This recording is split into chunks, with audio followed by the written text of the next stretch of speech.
Hi, this is Joseph Tan from goodmonday.com. There is the saying about performance which goes this way: compensation is the best driver for performance. I think the principle behind this thinking is this: if you want to get a certain output from an individual, you look at the input. So the greater the perks, the greater the compensation, the thinking goes this way, the higher is the output. But is this thinking valid? As an analogy, let's look at how a particular country measure performance. In this case, let's take a look at the country of Bhutan.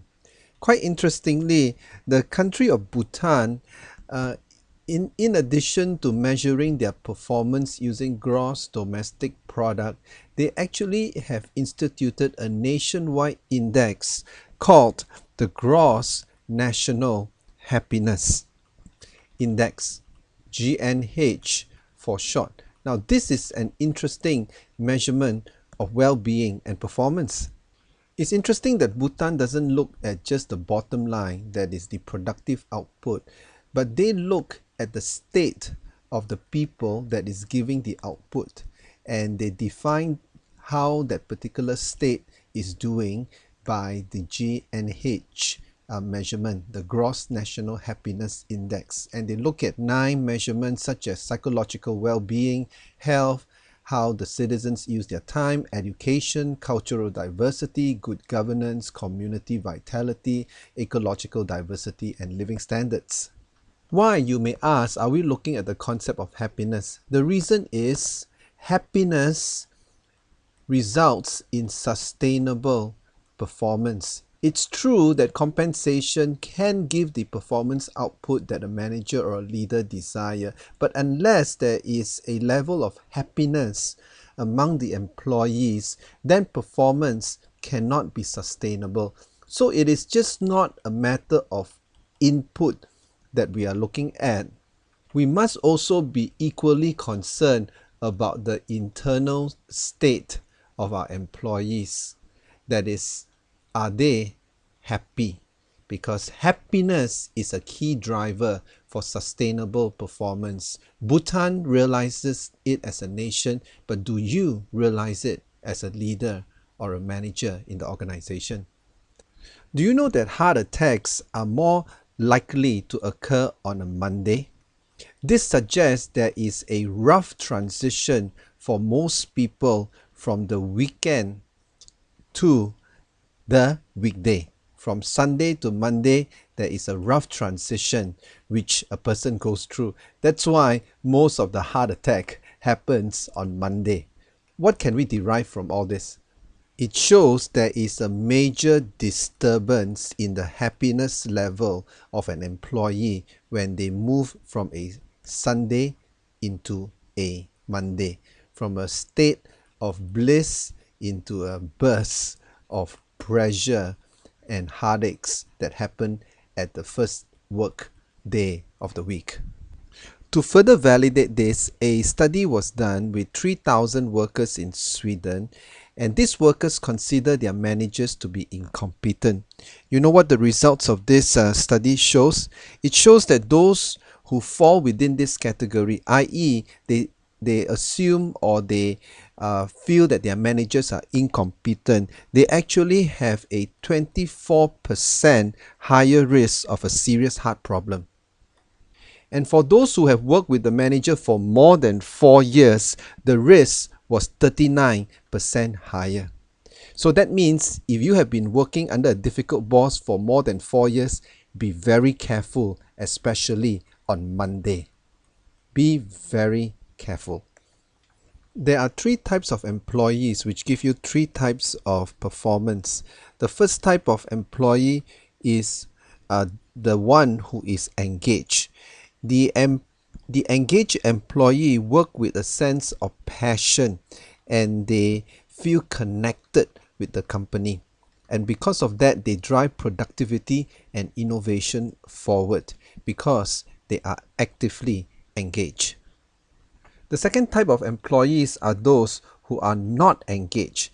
These are the type whose physical body might be there, but they are distracted and their spirit is somewhere else. They are actually sleepwalking throughout their workday, putting time but no energy towards their work. So the second group of employees are those who are not engaged.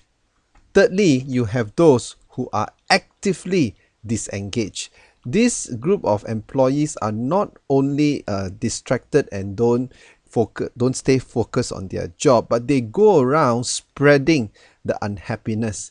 They go around passing on bad influence. They might gossip and they could undermine your positive efforts. So they are not only just disengaged, but they are actively disengaged, and they become the rotten apple that actually spoil the atmosphere in the workplace. That's being actively disengaged. So it is obvious here that if we are looking for sustainable performance from our employees, the type of employee that we are looking for is the one who is actively engaged. And how do we spot out one who is actively engaged, or how do we encourage them and motivate them to stay engaged? It has a lot more to do with their internal state of happiness rather than just compensation alone. Let's take a look at the performance measurement from a negative angle. If my manager chooses to ignore me, there is a 40% chance of me being actively disengaged. But if he doesn't ignore me, but focus on my weaknesses, always pointing out to me areas of improvement and telling me where I've gone wrong and where I should improve, then the chances of me being actively disengaged is reduced to 22%. But if the manager focus on my strengths and help me to do what I am good at and helping me to grow in the area that I am wired for, then the chance of me being actively disengaged drops down to only 1%.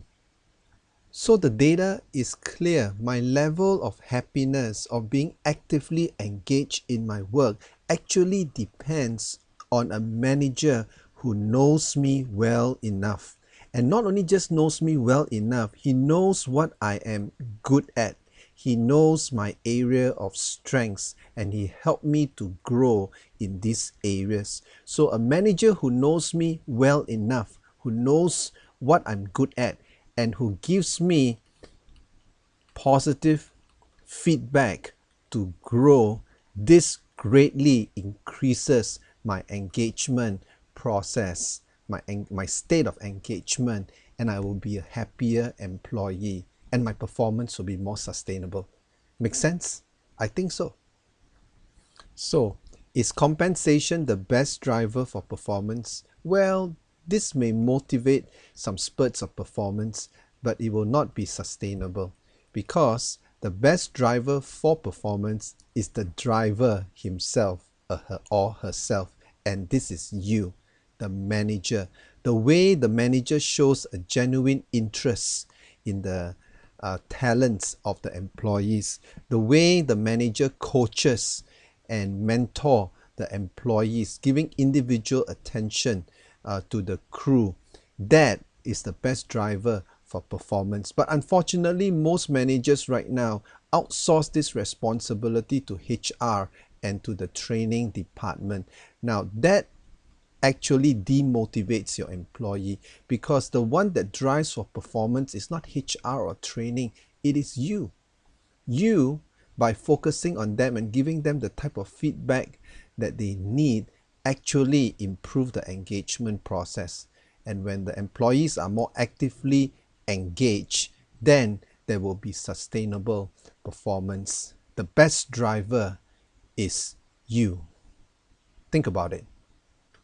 This is Joseph Tan here from goodmonday.com. Thanks for watching.